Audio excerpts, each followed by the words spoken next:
Rangers fans, welcome to season 3 of Liberty Blue, the essential New York Rangers podcast. I'm Andrew Chelney alongside Nick Zararis. And Nick, it is that time of the year again where we do division previews. We will go through a division an episode. And then at the very end, after we've done all of them, we'll cap it off with a full Rangers preview episode. Nick, we started off with the Pacific.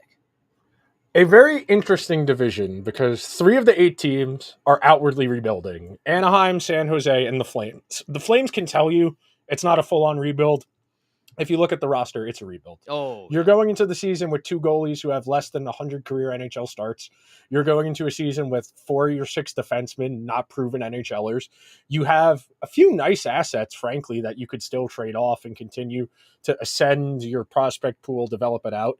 San Jose, they got rewarded for being awful. They got Celebrini in there. They traded for Askarov, which we'll get to. We're going to start with the Sharks in a minute. Then you go up on the other end of the spectrum. You have the Oilers, who look to be pretty stable. You know, they lost some guys. We'll get to them eventually. The Kings have been floating around that middle of the pack for a few years. You said it before we started recording. Still don't have a great read on what Seattle's trying to do. Yep. And then you have the Canucks, who very well could be in that Edmonton tier, or they might take a step back and end up closer to where the Kings are. And that's what's fun. And then Vegas, they're in a weird spot right now. This is probably the most bare bones their roster has been going into a season since their inception.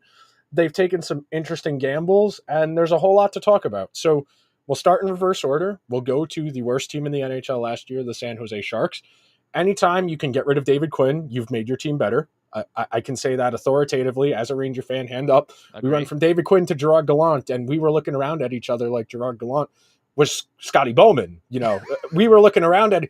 Comparatively, yeah, sure. Yeah, it's all perspective. Somebody who's 6'1" looks very tall to someone who's 5'4". That's the kind of vibes we were going from David Quinn to Gerard Gallant. They have taken their lumps. The Sharks have been an atrocity, for the lack of a better term, for the last few years. They got pennies on the dollar for Erik Karlsson and Timo Meier. They've drafted in the high end of the first round for a few years in a row. They overpaid on free agents to kind of build out some of that roster. So these young guys, whether it's Will Smith, whether it's Celebrini, have guys to play with like Toffoli, like Wenberg. But I think you're still talking about a team that even best case is, the 10th, 9th worst team in the entire NHL. Worst case, they could pick first overall again. It would not be a surprise. I have, for the pros for this team, this is the Askarov show, the Celebrini show, the Will Smith show, even the Jake Wallman show. I mean, like they got him out of Detroit for nothing, and that decision by Yzerman still is very strange to me. But they are clearly better than they were last year. Like I'm not breaking any news here. These additions have immediately made this team better. Now, by how much comparatively because of how awful they were last year? I mean, they're going to be better. They're not, I would think that they're not going to be losing 10-2 to teams anymore. Maybe, hopefully. Like that game, I think it was Vancouver. They got absolutely that was it was so bad that people watched San Jose unironically because they wanted to watch the train wreck. That's how bad it was last year. So by comparison, this is going to be a much better team. They're actually going to have young players on this team that can thrive here. Celebrini and Askarov, who, is a quote unquote unknown at the NHL level, but we all know that he is one of the best goalie prospects in the league right now. Surely he's already won the starter role for San Jose. And this is going to be a project. This is not going to be a team that's going to make the playoffs or come close to the playoffs, for that matter. But it's going to be fun to watch how all the young guns develop. I mean, they're going to have plenty of ice time. They're going to have plenty of leash, you would think, because some coaches that coach bad teams, for some reason, don't give their young guns a leash. And I question those people every day of my life. But hopefully in San Jose that doesn't happen, and Celebrini gets 45 minutes of ice time a game and then just makes a bunch of mistakes early and then figures it out and goes from there. There's not going to be pretty, but it's going to be more fun and more enjoyable than it was. I think there's a real argument for the Sharks being a fun team, not a good team. I think they're going to skew towards offense. You look at that back end, it's still very light. Jake Wallman, probably the only reasonably dependable defensemen amongst that group. You know, Cody Ceci, if he's your sixth defenseman, you can survive that. Right now, he's probably going to start out the season on their first pair. Daily Faceoff has Cody Ceci listed as the second defenseman, Yeah. which is insane.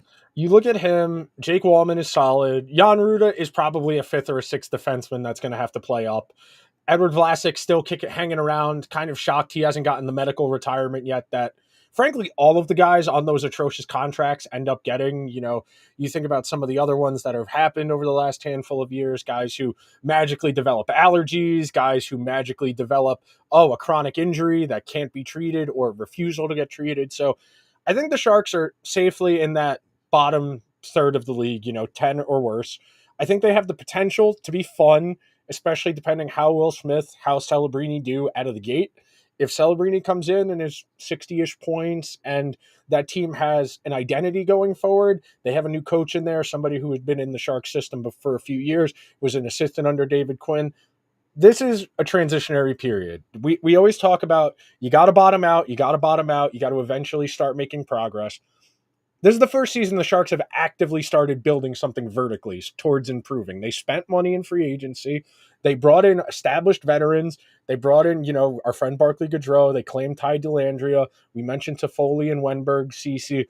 Those are all pros. Those are all guys who know how to play at the NHL level that are good for your veterans to be around. The big question I have is, how good are any of these young guys actually in the NHL scope? We as Ranger fans can authoritatively tell you, not all these guys are going to hit. You can look at Askarov, you can look at Will Smith, Celebrini, etc. Or even if they're dependable NHLers, if Celebrini's just a 40, 50 point guy as opposed to a 70, 80 point guy, you got to recalibrate what your expectations are. But I think for the Sharks, I'll be curious to see if they can start to take steps. They don't need to be good, but they not be the worst team in the entire league. I have a pro, I have a con, and I have a question for each team that we're going to go through. And we talked about the pro. The con is, the season's 82 games. Yes. And San Jose is going to lose a lot of them. Yes. I think the biggest thing for them this year is that they are objectively going to be a more fun team to watch. If you are a fan of the team. Now, as a fan of not the Sharks, I unironically tuned in to watch some Sharks games because I knew it was going to be a disaster fire, and it was fun. It was fun to watch from my perspective as a fan of not the team. But if you are a fan of the Sharks, this is now going to be a season that is less horrific to watch. Like, they are objectively going to be a team that, on some nights they could upset some teams because, let's say Celebrini develops into the player that we think he will be. He could score 2 goals. He could score a hat trick, and then he beats one of the best teams in the league because of one of the young guns. Okay, well, that's a highlight right there, and you can build off of that. So I think, they're going to be awful. They're not going to be, anywhere near a playoff team, but they're going to be fun. And the question that I have is the light at the end of the tunnel in San Jose. How far away is it? Soon, right? Surely, at least some kind of light. It doesn't have to be, making it all the way to the final, but comparatively to what they've been the last few years, the light is coming soon, right? You would think. Well, it's funny you say that because the team we're about to talk about has been saying that for probably 2 years now in the Ducks. I cannot say this enough, and it's a real testament to how hard it is to make all the pieces fit. If you look at the Ducks roster, the moves they've made over the last handful of years should have them reasonably competitive. You're going into next year with Cutter Gauthier, Zegras, Leo Carlsson, Troy Terry, Mason McTavish as your foundational young guys. That's a really solid group of pieces. And we got to talk about like the sliding scale of what are the reasonable expectations for each of those guys. But you have the foundation, whether or not they end up going long with Zegras or if he ends up moving on and they try and recalibrate the team to more of what Pat Verbeek wanted to be, whatever, there is talent on this team. But we all know the reason it hasn't come together is because they have yet to really find a way to overhaul that defense. You will go and look at that back end, and it's hard. I was talking about this the other day on Locked On Oilers, but it's a lot easier to find 12 good forwards than it is to find 6 good defensemen. Yeah. By just simple math, when there's only 6, the pool of guys is going to be a lot thinner. And when you're looking at this Ducks team, it's the biggest barrier. Brian Dumoulin had a reasonable bounce back year in Seattle last year on a prove it deal, but he's playing on a third pair. He was playing with a mobile partner. You look at that Ducks back end, and Gudas is solid. I think if Gudas is your 4, you're probably a little light, but he's not terrible. But the Ducks lacking a true first pair in general, not just one, but they don't have a first pair. And then the goalie situation. I like Dostal. I don't know if the Ducks are going to give Dostal enough run to prove whether or not he's a starter this season, but it's coming together. I like the pieces the Ducks have, but similarly to what we said about the Sharks and what we're going to say about a lot of teams over the next few weeks, until I see you start putting together wins at the NHL level and your young guys start to emerge as dependable pieces, it's going to be hypotheticals. Like I said at the outset, I like the young guys they have. I really like Leo Carlson. I really like Mason McTavish. When Troy Terry was really good 2 years ago, he was great. Last year, not the same. And frankly, and I can finish my point on this, they also have to stay healthy. That's been the Ducks' arguably their biggest flaw the last few seasons is Zararis perpetually injured. They gave up on Jamie Drysdale because he just couldn't stay healthy. And they got a good piece in return for Jamie Drysdale, but you got to get these guys in the lineup and they need their game reps. Like we just said with the Sharks, for Celebrini, Askarov, Will Smith, you need your reps. It's not about this year. It's not about next year. It's 2 or 3 years from now,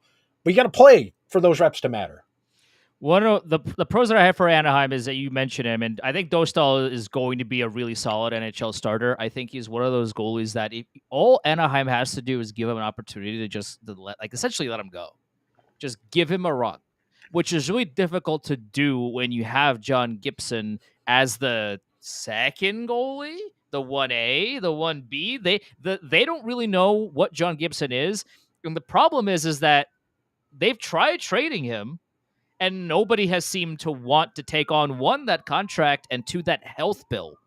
No one really knows what John Gibson is going to be, how many games he's going to play, how healthy he is. No one really knows. Nobody really wants to get that chance, which limits Dostal's potential ice time this year. That's one of the issues with Anaheim. I mean, the other pro is it's Cutter Gauthier's time. Like, that's going to be fun. He's going to be fun to watch in Anaheim, along with all those other guys that you mentioned. I mean, the defense is still a massive problem. But the thing about Anaheim's blue end that I like is you're going to see a lot of their growing pains in real time. You'll see Pavel Mintyukov, you'll see Owen Zellweger, you'll see a lot of these up and coming players that if things go right, that could turn into a solid blue line. If Zellweger really turns into a top 4, maybe even a top 2 defenseman, and Mintyukov the same way, okay, now you're cooking. Cam Fowler struggling. He's getting paid $1 bajillion for a bajillion more years, so moving him is impossible. But now it's up to the young guys. They have a lot of them, and the potential development curve could be really good.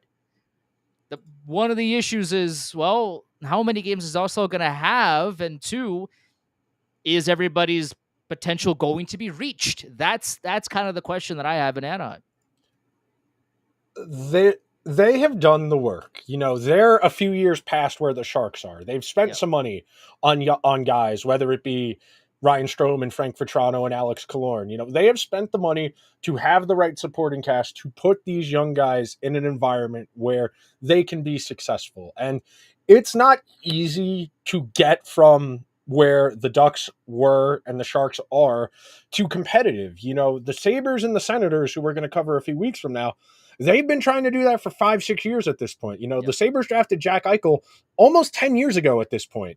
The Senators have drafted in the top 10 more than a handful of times over that period, and they have been unable to get from promising, exciting to actually good. And Senators also don't know what a good goaltender looks like, which is a big problem. They've tried, not for a lack of trying. That's the one caveat I would say to that. They have auditioned a lot of different goalies in that spot, and some with more track record than others, but they've tried. They've identified that position as the problem. We'll get to Ottawa in a few weeks. I just think the one of the biggest problems with Ottawa is they know what they're lacking in, but they don't know how to scout for that problem.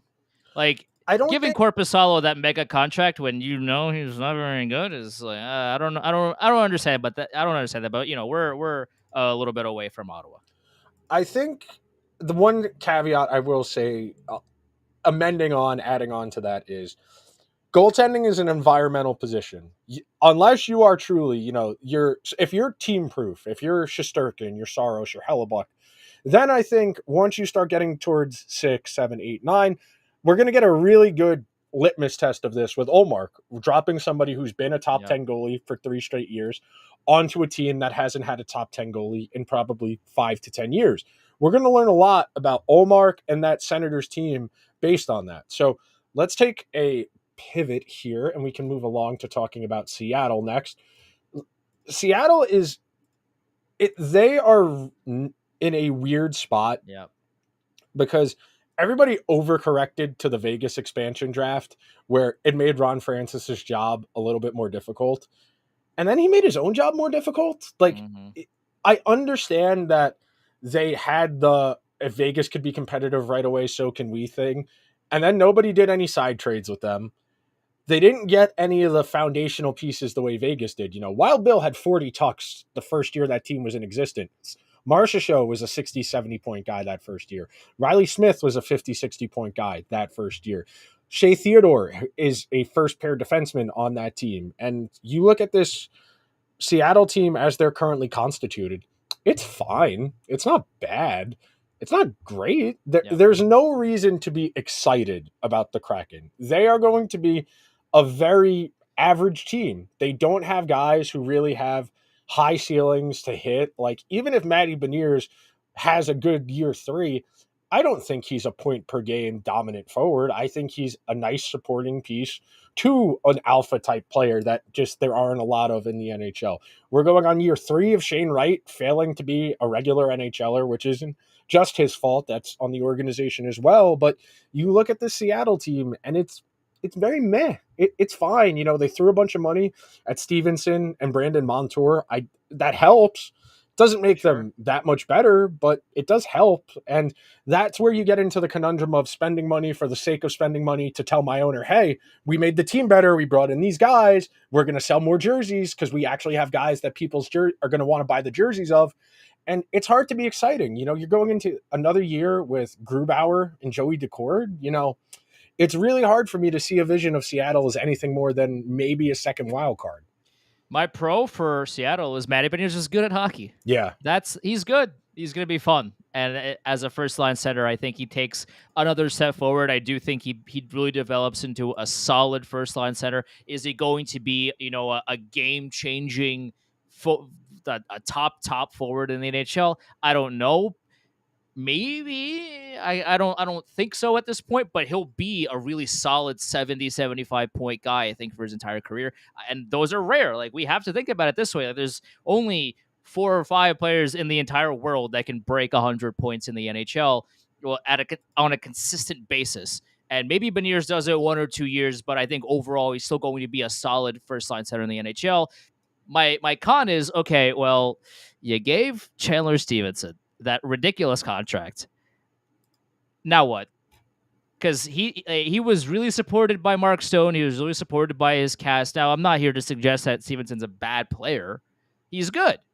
But it's just a bad contract. It's a really bad contract. The problem is that Seattle has a lot of pressure to do well this year, but the roster doesn't scream playoffs. And even if they do make the playoffs, they're not a scary team. So ultimately, my question is, who are the Seattle Kraken? Because right now, we talked about this before we went live. Like you mentioned, that they look like, when you make a franchise in NHL, and this is like year 3, 4 down the road, and you're just signing free agents and hoping that everything goes well. Like, that's kind of what this team reminds me of, where they're not bad, but this is so truthfully, you take a look at this roster, you tell me that this is going to be a scary team come playoff time? This team? Really? But you have so much pressure to do well. And this is what you got to show for it? I'm not sure. And the one last thing I want to get in on Seattle, they pushed chips in on this group. They You know, did? they gave Vince Dunn a big extension. They gave Matty Beniers a big extension. They are paying Jaden Schwartz and Burakovsky $5.5 million each. You're paying Bjorkstrand $5.4 million. You're paying a lot of guys a lot of money. You know, they have $4,000 in cap space right now. Looking at Puckpedia, you're spending a lot of money to maybe be the eighth best team in the West. You know, excuse me, not the eighth, the seventh or eighth best team in the West, the entire conference, not just the division. They're going to be in a dogfight. You know, if the Kings regress, maybe they can be past them. But you go look at the Central. Nashville should be better. I think Winnipeg is better. I think you could maybe, I'm not saying definitively, you could maybe make an argument Utah could be better than them. And when you are spending to the cap to this degree, you have spent money on guys in free agency and extended your restricted free agents, and the best you can do is maybe the playoffs. That feels like a miscalculation in your roster construction. Now, Beniers and Shane Wright present the opportunity for growth, which some of the teams we're going to talk about on this episode don't really have, even though they are invested in their team a lot. But it's hard to see where Seattle really makes a big jump year over year. And yeah, Montour's fine. I don't think Montour's a first pair defenseman on a great team. You saw it took Gus Forsling kind of usurping him in that pecking order and finding the right complementary piece in Nico Mikkola to bring out the best in him, where he really only had to worry about moving the puck once Mikkola went and got it. And then Stevenson, as you said, he's not a counting stats guy. You can't be paying non-counting stats guys. And I know that's very reductionist and kind of the antithesis of the analysis we typically do, but the reason counting stats guys get paid is that everybody can look and see why they're worth the money they get paid. When you have to start doing but his goals above replacement and his expected goals, that's fine for 20, 30 games. But 4 years from now, when there are 3 years left on that deal and Stevenson has averaged 33 points in each of the first 3 years of that contract, we're all going to be looking at each other like, what did Ron Francis actually think he was going to accomplish by doing this? And I like Stevenson, the player. When he was really good 2 and 3 years ago, he was one of the best players on that Vegas team. But miles accumulate, hits accumulate.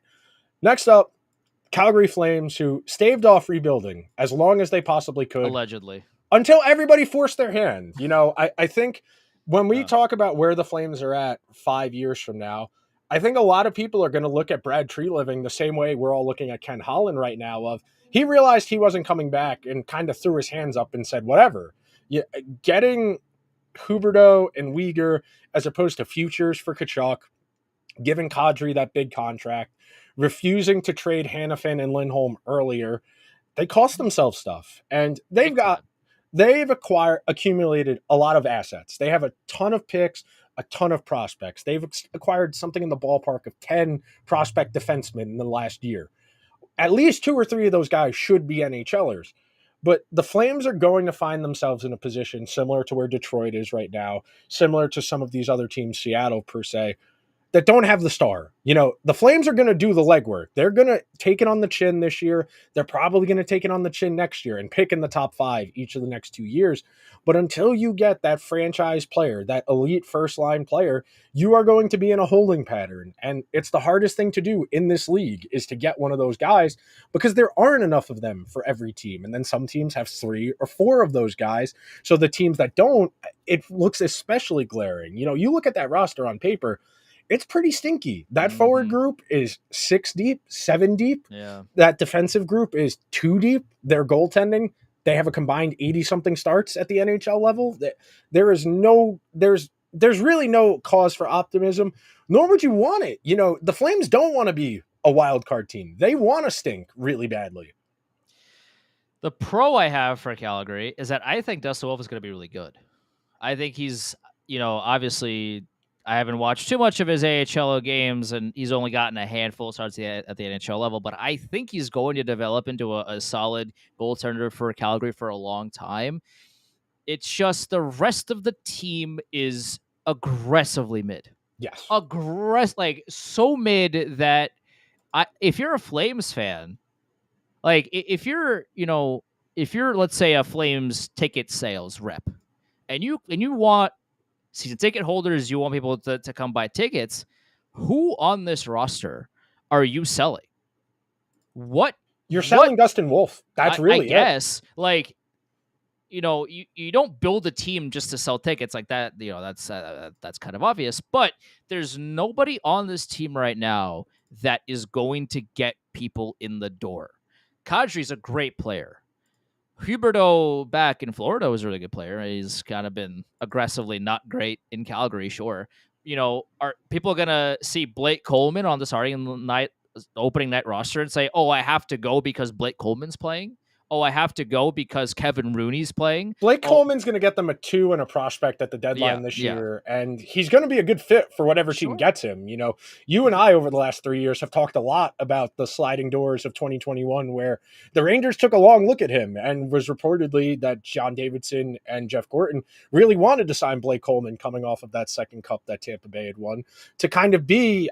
I'm trying to think of what void he would have filled, because that second line right wing spot, if Blake Coleman's playing with Panarin and Strome, it's probably better than what they had the first half of that season. You don't need to trade for Frank Vetrano and Tyler Mott or Andrew Kopp, excuse me. That's who I was thinking of.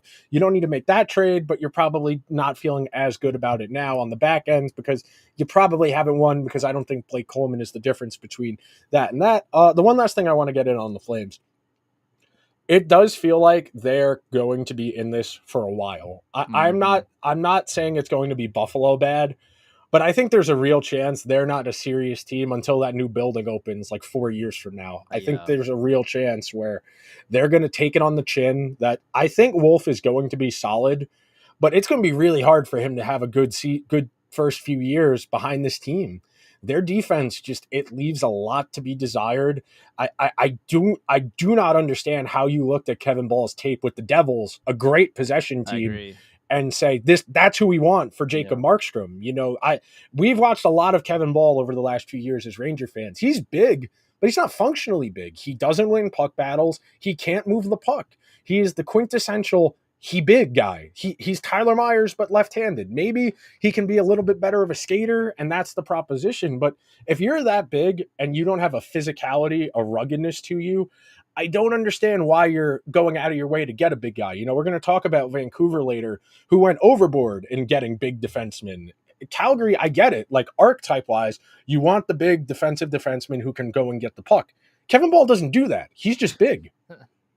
My question for Calgary is what that roster is going to look like post-trade deadline. Because it's interesting to me because, okay, guys like Coleman are going to be easy to trade. Yeah. You're going to get like you said, second and a prospect, maybe somebody overpays and gives you a first if there's a battle for him. You can get essentially whatever you want for some of these guys. Is Huberdeau still here? Yes. That contract's immovable. No one wants that contract. Second of all, what is Huberdeau's drop off needs to be studied. I can explain some of it. It really is. He was such a force in Florida, and then he gets to Calgary, and it falls off a cliff for him almost. Where there's flashes in Calgary where you look and you're like, oh, okay, well, he had a good week or he had a good stretch of games where he's looked really good, and then the next month he's one of the guys on the ice. He is a guy in a jersey who's playing a game.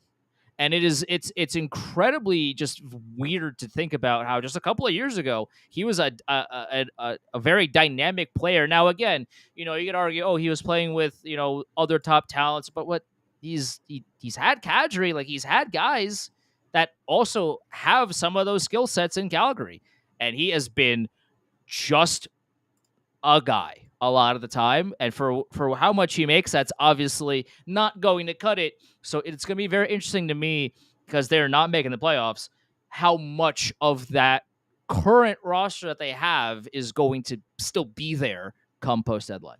So real quick, I can give you the abridged on Huberdeau. Number one, he's not a strong carrier of the puck. That generally whoever he was playing with in Florida would be the person who would gain the zone, because he's not a great skater, Huberdeau. His best trait has always been his IQ, his ability to move the puck, get it to other places. But the actual mechanics of going from defense to offense, he's not particularly fast. And Calgary doesn't really play that up and down style that Florida did that allowed him to go crazy. We're not far removed where he got third place votes for the Hart Trophy. That year, the year that Florida won the President's President's Trophy. Huberdeau got the Hart Trophy votes, not Barkov. I don't think we realize that in the moment how crazy that is. But now he doesn't drive play himself. He's a great facilitator, but he doesn't have the skill set of somebody to really drive the game. And because of that, on a team that plays a ton of dump and chase like Calgary does, because they just don't have the high end talent, he's reduced. He's not going to go get those loose pucks to go get them. His defense has always been bleh or at best. And when you don't have the puck a lot, you're going to have to play more defense. His counting stats have taken a nosedive. They've halved. They've more than halved since his time in Florida. And that's because they play at a much slower tempo. They have the puck a lot less. And he doesn't have great players as complements. He's not riding shotgun with some of the best in the world. Him and Kadri, very funny, and I'll wrap up this point. The best that they played, counting stats wise, was the 3 weeks 2 years ago that they played with Lucic, because Lucic had a fluky 30% shooting week where he had 3 goals go in off of him standing in front of the net. It should not be this difficult to get somebody like Huberdeau to produce. I think, if anything, that's a testament to just how important environment is when we're talking about players. Because Huberdeau is obviously talented. You can't do what he did in Florida if you don't have the goods. I think that environment in Calgary, in terms of on ice, I'm not talking about like the morale, the ecosystem like that. I'm talking about the on ice environment. It's just not conducive to his game. And because he's not playing and he's not being asked to do what he's good at, he struggled massively. Like you said, there were glimmers. Every now and then he whips a really nice pass on the power play. But other than that, it's just very, very unimpressive. I think the Flames won 38 games last year. I think if the Flames win 25 games this upcoming season, I would be surprised. I think they're going to be Sharks Ducks of this past year kind of bad. It's hard to see a vision for them. That's a thing that it's going to be a long year in Calgary, because at least if you're now a Sharks fan or a Ducks fan, you have talent to look forward to. You have a lot. You Celebrini or Mintyukov and Gauthier and all these guys. Like, you have these up and coming young, hopeful stars, star players that you want to see. You're in your seat day one. Okay, I'm going to turn the TV on and I'm going to watch Macklin Celebrini, and I'm going to start watching his career and his development, and he's going to be a great player for us one day, right? In Calgary, beside like Dustin Wolf, sure, I think he's going to develop into a good player, but besides him, who is there for Calgary fans to be like, okay, I have to, like, this is appointment viewing, because this is a bad team with nobody that fun to watch. This is going to be a mid team that isn't going to win a lot of games, and there's nobody that is that exciting for fans to want to, should I go to dinner or should I turn on the Flames game? I'm just going to go to dinner. The Flames are going to be boring and they're probably going to lose anyway. That's the kind of year Calgary's going to have. It's going to be a long, long calendar year if you're a Flames fan. The Flames need to keep turning over that roster. That's the last thing I want to say. You could get something pretty good for Rasmus Andersson. I think you could get a really good, because he's only making $4.6 million against the cap for the next 2 years. I think if you're a good team, like you genuinely have Stanley Cup aspirations, and Rasmus Andersson is your number 3 defenseman out of your 6 guys, I think you have the goods to go all the way. I think Andersson to the right team, and it's funny because I know there was conversation about this during this past season about the Oilers trying to facilitate that, and apparently the asking price was ludicrous intentionally because the Flames didn't want to trade him to Edmonton. I don't know, man. At a certain point, you got to be pragmatic. And if Edmonton's going to give you the best deal for Rasmus Andersson, because they desperately need it, and we're going to talk about the Oilers soon, because the right side of that defense is so full of question marks, I think you got to look past the Battle of Alberta stuff, especially when you're not going to be in competition with each other. It would be one thing if you were good and you didn't want to trade him in division. If you're going to stink for like the rest of his prime, I don't think it matters all that much. Like, yeah, your fans will give you a hard time about it. Sure. But at the end of the day, if Edmonton's going to give you a 1 and some prospects, you got to do that. There's a fine line. And I thought you were. You're right. I apologize for cutting you off. There's a fine line between no, I will never trade with this team because we're bitter rivals, and stupidity. There's a fine line, Because at the end of the day, if you're Calgary and you know that the Battle of Alberta is essentially going to take a backseat Yes. because you're not going to be competitive. The Oilers were just one win away from winning the Stanley Cup. You were a million points away from making the playoffs. And with no end in sight, it'd be one thing if Calgary just had a really bad fluke year because everybody was injured and they just didn't have the bodies. And then they ran it back and now they're healthy again and now they're making that's one thing. The Flames are actively bad. Yeah. Who cares about the Battle of Alberta? Like I understand, from an optics perspective, we traded one of our best defensemen to a bitter division rival. But if that's the best offer that you got and you're not even going to be good, so who cares about the Battle of Alberta? At a certain point, you got to make the trade. If there is nothing better out there on the market and you are actively essentially trying to lose games, you got to make these trades. You have to. Otherwise, you look silly like Calgary does now. Completely agree with you. I do think that's a team you want to try and trade with because Craig Conroy has not done a great job of maximizing the value on some of these things. They've acquired a lot of guys. None of them are slam dunks. That's the one thing. And of course, no prospect is a guarantee, but they haven't gotten anyone with a crazy pedigree. They haven't gotten anybody who's closest to a guarantee. And that's the hard part. Okay, moving along. We can talk about the LA Kings next, who it sounds crazy to say about a team that hasn't won a playoff series in forever.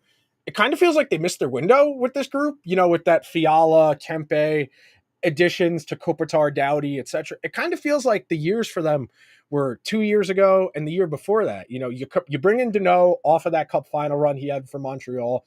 Their lineup is not bad. It's old and expensive. And those are the two worst things to be in hockey, especially because the guys with upside, like I think Byfield is getting better and that's encouraging, but it's not, we've seen it. It's just not a good enough roster for the playoffs. And look, I understand they're uniquely at a mismatch when they play Edmonton in the first round because of how little high impact talent they have in relation to Edmonton. But if you were going to do it, it would have happened already. I just don't see it happening for this group. They're fine. They're pretty talented. They're like the 14th or 15th best team in the whole league. That's nothing to sneeze at. But if your ceiling is second round exit, I don't know how you as a general manager feel good about that going into a season. My pros for LA, I mean, Kopitar is still really good. Doughty's so still is Doughty. good. He's but when he decided to be good again after the team became less bad, Doughty was like, okay, I can try now. And then he did, and now he's really good again. And Byfield's probably going to be even better than he was this coming year. I think he's going to take a step forward. The thing about LA is, well, first of all, you give Joel Edmondson that ridiculous contract to be your sixth defenseman for reasons unknown. I mean, first of all, he's not very good at this hockey thing. Also, I gave him 4 years at $3.8 million per year to do what? To do what? What is he? What is he doing for that cap hit? You could not get that information out of me, possibly. If you came up to me and asked me, I'll give you $1 million if you could tell me why the LA Kings gave Joel Edmondson that contract, I would not be $1 million richer because I have zero idea. Because he won a Stanley Cup 5 years ago. I couldn't sure, but tangibly, I couldn't possibly tell you what he does that makes him earn that contract. Now, Joel, go get your bag, bro. You get every penny you can. I'm on your side all day, every day. But if you're the LA Kings, why on earth would you give him that contract? I have no idea. Also, they don't scare me. No. They are a team that is compiled of decent guys, especially at the high end with Kopitar and Doughty. They're a decent team. They don't scare me. They're not a team that I would hate to see in the playoffs. I wouldn't are they the best matchup for the Rangers or anybody in the West? Maybe they're better and worse matchups for, I guess, other teams, but they're not so scary or dangerous that you take a look at the schedule or, you're looking at the playoff tree and you're like, oh man, we have to play LA coming up. That's going to be a tough game.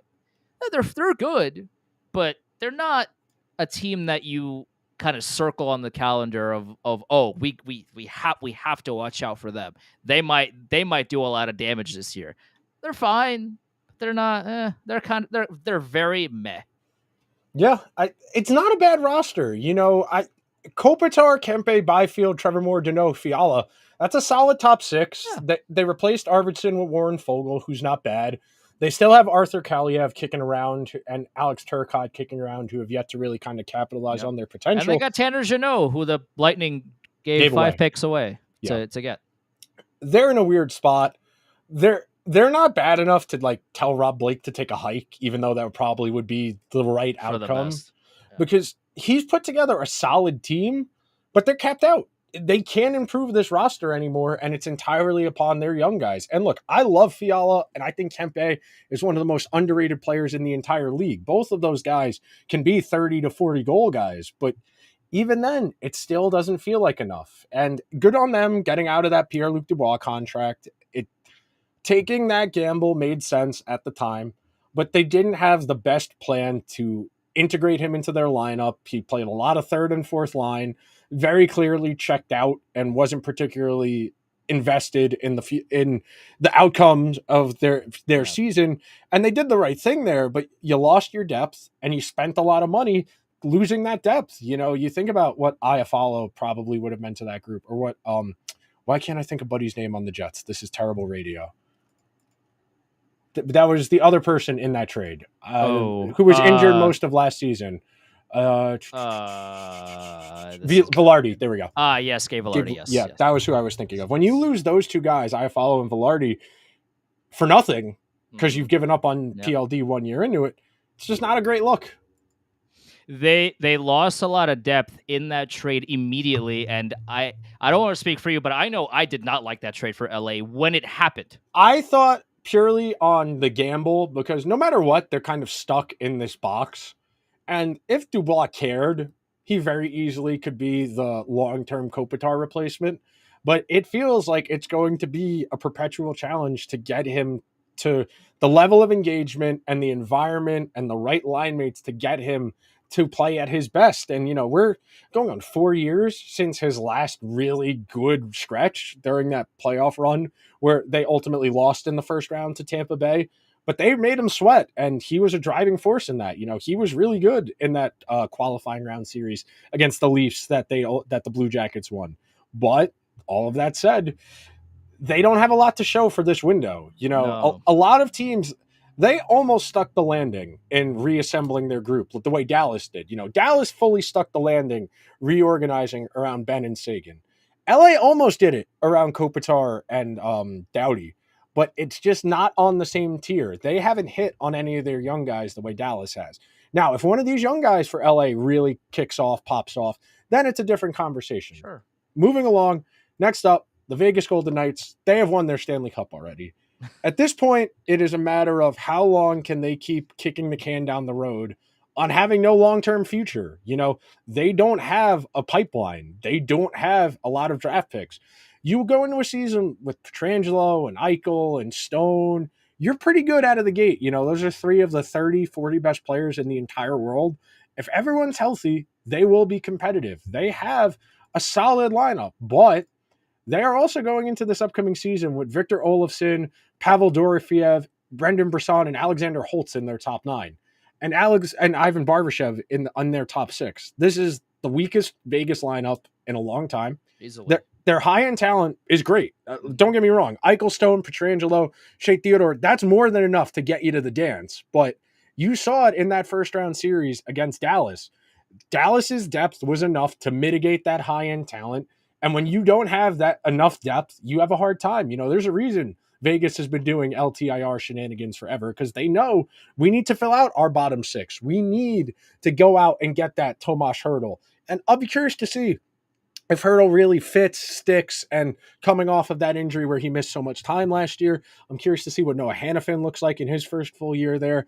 You've got an okay goalie tandem. Aiden Hill was good enough to win a Stanley Cup already, so you have some proof of concept. But I don't want to say Vegas's window is closed. It does feel like it's closing, though. It does feel like they're kind of on the decline. Yeah, I mean, we have to address Vegas with a little bit of a grain of salt because again, they've already won. Yeah. So all of this is bonus content for them. Like I understand that the goal is to win every year, but when you take a look at this roster, this is what bonus content looks like for teams that cannot physically replicate the roster that they had to win the Stanley Cup. This to them is bonus content. So yeah, I mean their blue line is still really solid.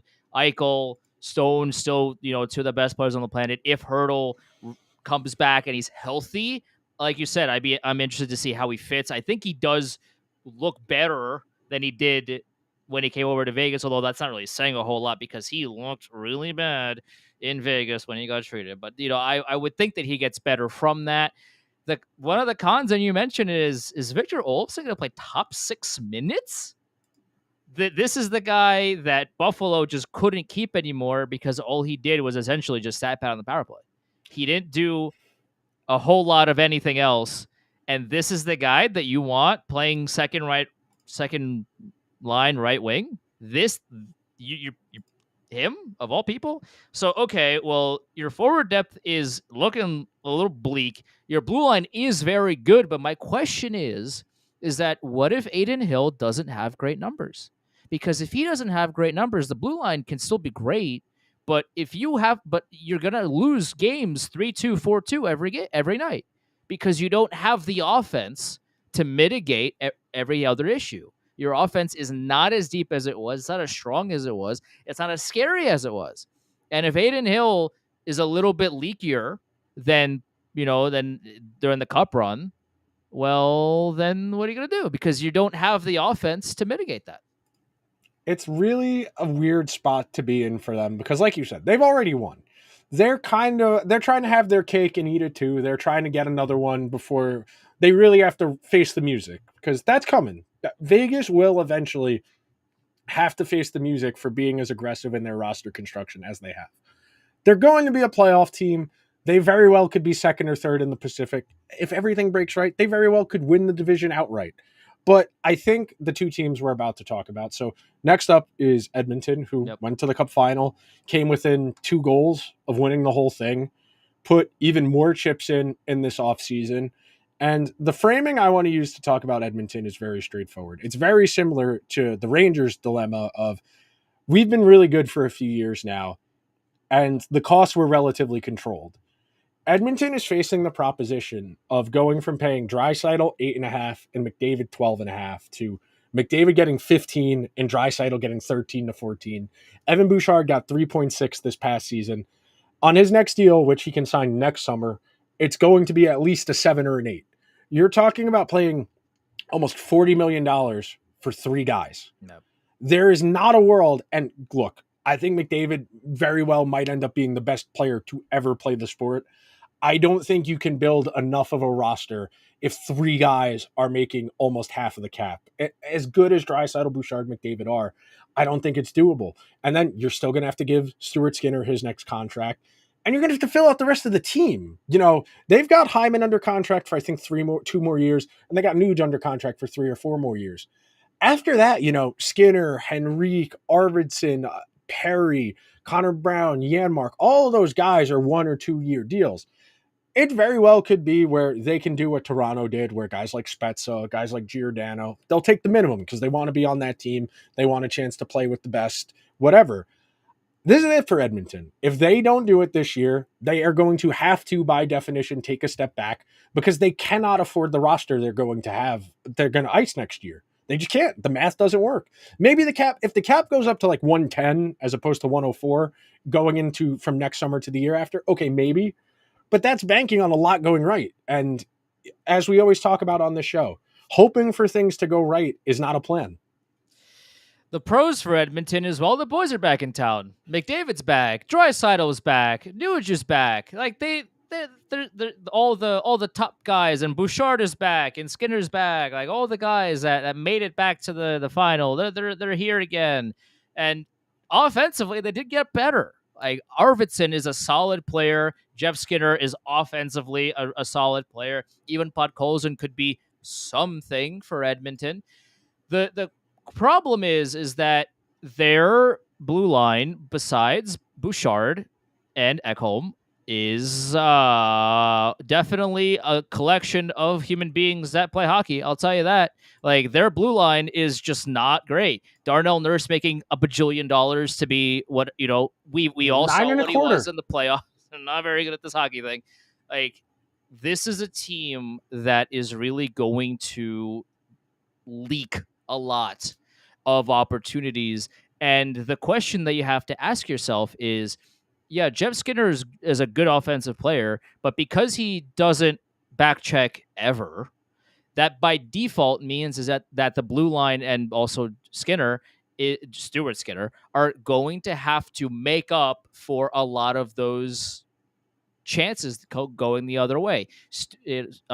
Jeff Skinner is obviously not going to play a perfect season where he never has one turnover or one shot that rings off the post that goes the other way. He doesn't play any defense, which puts a lot more pressure on everybody else to cover for him. And when you have a blue line that has two guys that can play defense, both of which play on the same pairing, if they're not on the ice, that is going to lead to a lot more problems. So the question that I have for Edmonton is, are you gonna be able to win every game 8-7? Because that might be what you have to do.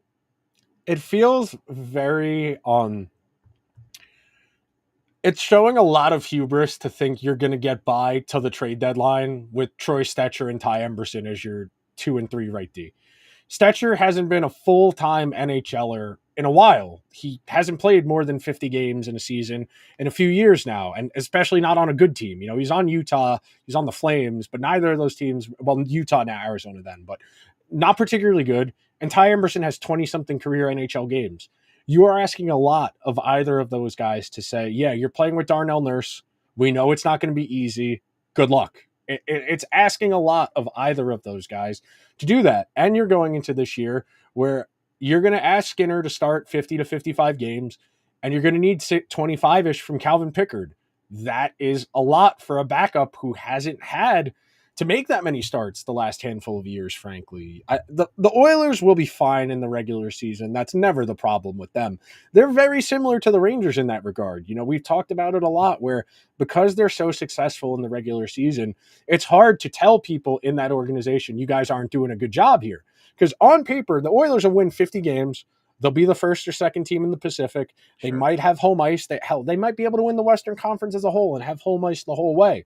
But you get to a playoff series against a team that plays fundamentally sound 5-man defense like the Panthers do and did in the Cup final. That transition offense, the life's blood of how the Oilers like to play, it's not there.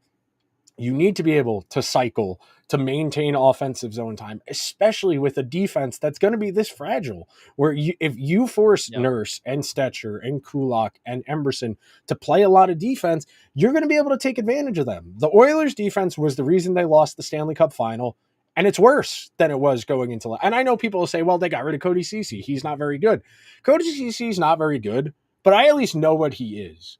Whereas with Emberson and with Stetcher, I don't know if either of those guys can be 20 minutes a night and penalty kill. That's another thing. You lost Desharnais and you lost Ceci, who both killed penalties. Stetcher hasn't killed penalties in a few years. And Emberson, killing penalties on the Sharks is, I don't want to say rearranging deck chairs on the Titanic, but I don't think the expectations for the Sharks penalty kill are comparable to what you're going to ask him to do here in Edmonton. And you would think, as bad as the Sharks were, we couldn't get this guy in more than 20-something games last year. It was because everybody talks about. Well, that's David Quinn special. You know that. He was good in the AHL from what everybody who's written about him tells me. If he was good in the AHL, why couldn't he get in on a team that won 19 games last year? Especially on a defense that's terrible. It's concerning. The Oilers are staking a lot on their guys, and you can't bank on Hyman giving you 50 again. You're probably not going to get actually, no, I take it back. You probably are going to get 150 points from McDavid. But at some point, the math starts to become too fragile and it becomes too you're depending on too much going right as opposed to having an actionable plan. To a certain extent, I'll disagree with one point that you made, and that's, you know what CC is, but I like the thought process of let's try somebody young and new who might be bad. And he's cheaper. Cheaper, as opposed to somebody who's older that is more expensive and is bad. Like Cody Ceci is actively a bad player in the NHL. He's just a horrific defenseman. He doesn't defend, doesn't skate all that well, and he's definitely one of the people in the NHL for sure. That is confirmed.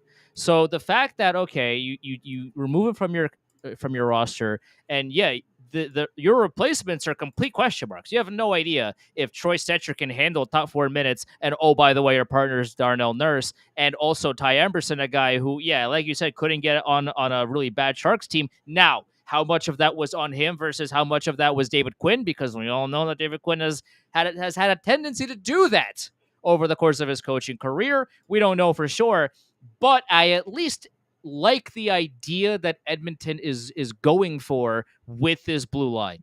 Yes, there are question marks. We both are not very high on the blue line much at all, but I like that at least they realized, oh yeah, Ceci is not an NHL defenseman. We got to get rid of this guy if we want to win the Stanley Cup. Okay, so we got rid of him, and now Stetcher's a question mark, Emerson's a question mark, but they could be okay. They could be. I would rather this plan of, well, they could be, as opposed to, oh, well, we know that CC's bad, but we have to play him anyway because he's there. Like I like this. I like this plan more than the same team, but with CC. Fair enough. All right. They won the division last year. They made some interesting roster decisions. The Canucks, after several years in hell, trying to recapture the magic they had in the bubble 4 years ago, they finally broke through. They made the playoffs. They won a playoff series. They very well could have beaten Edmonton in the second round, and I think they would have had a reasonable chance against the Dallas Stars. They did lose some pieces, but they bring in Vincent Desharnais. They bring in Derek Forbort. They bring in Jake DeBrusk. It is a reasonably talented team. You have the reigning Norris Trophy winner. You have a goalie that, if he's healthy, and Demko right now is not in line to start the preseason, Yep. He may or may not be available to start the regular season. But when Demko's right, he's a fringe Vezina candidate. You have Elias Pettersson, who can go over 100 points. You have JT Miller, who can go over 100 points. You had Brock Besser, who went over 40 goals last year for the first time. This is a good group. I think they're probably the second or third best team on paper in the Western Conference. I think they are a fringe Stanley Cup contender. I think my biggest question for them is their defense actually good? Because when you look at it and you kind of squint a little bit, it's a lot of size, but other than Quinn Hughes, there's not a lot of puck movement going on back there. This is a team that is going to win a lot of regular season games. They're a team that offensively got a lot better. I do like Jake DeBrusk's fit in Vancouver. I do think he's going to really round out that top six. The one question I have for the top six is Daily Faceoff right now has Daniel Sprong listed as a second line right wing. That's a kind of guy that hasn't had a lot of top six runway. He's gotten points, but there's a reason that he only kind of gets these 1 year low salary types of deals, because teams like to date Daniel Sprong, but they don't like to marry Daniel Sprong. The same way with Gustafsson that the Rangers did this past season, where when he's good, he's a solid part of the team. But oh man, when he's not, he's just not, he's actively hurting the team. And some of that could be what's happening with Daniel Sprong. So I don't really know how long Sprong is going to be listed there, and if he's not the second line right wing, say that 3 times fast, then who is? That's going to be a tough spot. And the blue line, again, yeah, like you said, Quinn Hughes is fantastic. Okay, now who's going to play? Philip Hronek got overpaid. I mean, he's good to a certain extent. I think he's a 3 or a 4, not a 2. He got overpaid. Quinn Hughes did they're a great pairing together, but Hronek without Quinn Hughes, not that sensational. And then you go down the lineup and you say, okay, well, yeah, there are a bunch of guys that are genetically gifted with being taller. Okay, but can they defend well? Can they retrieve the puck? Can they move the puck? Can they break out of their zone effectively? I don't really know what the answer to that is. I'm not super sold on that blue line, and my biggest question is, what is Demko's health actually? He's been really hurt over his career. This is not a new Yeah. thing. He's missed a lot of time over the last handful of seasons. And look, Shelovs was a very fun story in the playoffs. I don't know how realistic it is to say, okay, it's your team right now, to somebody who has 5 career NHL starts. And it's a tall ask. Goaltending is really one of the defining benchmarks where you don't need to be elite, but you need to be consistently above average. You need to be in that 12 to 10 range to be consistent and to have your team good enough. Because you look at what happened to them 2 years ago, the year where Boudreaux gets fired and they bring in Tocchet midway through the season. The goaltending was off a cliff. Demko was coming off of an injury. He wasn't fully healthy, and he really struggled. And the same thing happened the year before when Travis Green got fired and they brought in Boudreaux midway through the season, where the goaltending was not playing well, and it got him fired. And goaltending, and we're allowed to say this, good coaches don't tell the goalie make more saves, okay? A lot of people misconstrue this. Every coach tells their goalie, hey, you need to make the save for me. That is not the difference between a good and a bad coach. Rick Tocchet did not magically get Demko to make more saves. He was healthy. The team played better. He had a lighter workload. Okay, let's get out of here on this note. Give me the teams in the order you think they're going to finish in, and then we can call it a day. I think the Canucks are 1. Okay. I think the Oilers are 2. I think Vegas is at 3. LA at 4. Seattle at 5. Anaheim's at 6. Calgary at 7, and San Jose is going to be at 8. Okay. I have slightly different. I have Vancouver, Edmonton, Vegas, LA, Seattle, Anaheim. I have Calgary, then I have San Jose. But I think is that not what I said? No, you have excuse me. I have Calgary last, not San Jose. That's the one difference we have. Okay. I think Calgary's going to get their teeth kicked in this year. I just think maybe. it's going to be really difficult for them to be competitive. I think Edmonton is bona fide cup contender. I think Vancouver and Vegas are fringe contenders. I think the Kings are a playoff team. I think Seattle is a fringe playoff team. I think Anaheim is 8 points back of one of the wild cards. They're getting there. They're moving in the right direction, just not fast enough. I think the Ducks are like 83, 84 standings points. I think they're like 10 points off of the last playoff spot. I think if they play their cards right and they really build off of this year as the development year, they could be a potential wild card team next year. That I think is reasonable. I think Calgary is going to be in the low 70s. I think the Sharks are going to be in the mid to low 70s in standings points. Those are 2 rebuilding teams. The Ducks are probably the highest. Actually, no, Seattle's probably the highest variance team in this group, where if things break right for them, like it did 2 years ago, they probably could make the playoffs. Or if it goes like this past year, they will not make the playoffs. But I do think that will do it for this week's edition. Before we go, we got a really nice comment that I would like to read out loud. It's from Dimitri on YouTube. He said, "Love your podcast. Keep them coming. Looking forward to your in-season work as well." And Dimitri, we thank you for listening. Thank you for everybody that has ever tuned in, listened, or commented or shared. We appreciate you dearly. And Nick, tell them where they can find all of our stuff. We're on all the major podcasting platforms. If you're listening on Apple or Spotify, please throw the show a 5-star review. It helps other people find the show. If you're listening over on YouTube, please hit the subscribe button, hit the alarm bell so you get a notification whenever new content goes live. We're getting there. We're over 600. The subs have slowly but surely been ticking up. Leave us a comment. Let us know the order you think the teams are going to finish in the Pacific Division. We will talk to you guys next week, where we will hit the Central Division. Talk soon. Later.